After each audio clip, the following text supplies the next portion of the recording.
Congratulations. This was so much fun. For me to watch it, a riot. I can't even imagine how much fun you guys had making it. We had the best time. Yeah, I loved it. And it's funny because it's rare that you have an experience on a film that's actually reflected in the film itself. Yeah. And I actually had such a blast making it, and I had such a blast watching it, and it kind of brought back all those, like, warm feelings. and you know, listen, this is not the Pride and Prejudice we all grew up with in school that we had to read and everything. Could you ever in a million years think that zombies would be thrown into the mix? Nope. But thankfully they were. I'm really glad they were. What was your reaction when you first read, well, I don't know if you guys read the book, but the material when you got the script? Seriously, it's awesome. I was very confused because it's not a word you expect to associate with Jane Austen. But then, honestly, and I'm not just saying this, when I read it, it all became clear and all my apprehension just dissolved because it somehow just is brilliant, and the story still stands, and the characters and the romance and the love, and these girls are just way even more badass, and they can fight, and it's just a cool take on it, I think. And tell me about the training for, you guys, okay, your fight together? Hello.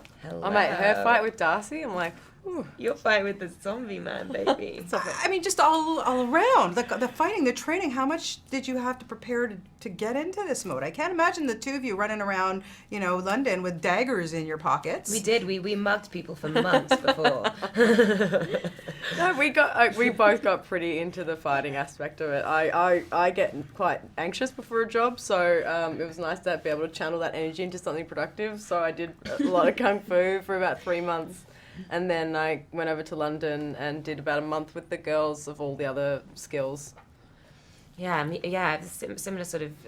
I did boxing and tried to get really, really fit, and then it was so fun when we were all working together because we all had quite a different, unique style of fighting, and that emerged really naturally and organically based on our characters' personalities and we were just the 5 girls just getting to be the action heroes, and we just loved it. It was such a wonderful change, and we were like this girl band. And it was kind of nice, I mean, aside from Mr. Darcy, but just, you guys are protecting a lot of the men in this film. Yeah, they're the damsels. Yeah, so good. Yeah, I agree. Particularly Douglas B. What do you think Jane Austen would think of this? I think she'd love it. It's basically like her women. They're completely empowered. They're completely independent, and they're also saving the world. Like, what's not to love? Yeah, and I feel like we haven't.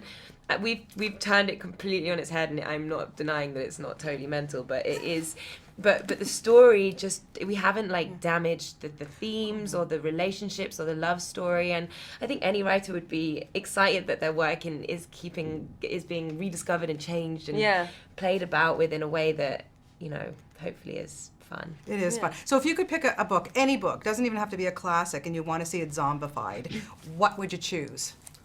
I was going to say Clan the Cave Bear, but that's a terrible idea with zombies. That's way too confusing. How about you? With a better one. I think they should have done War and Peace and Zombies. Yeah, there you go. I think they just forgot while we were filming it last year.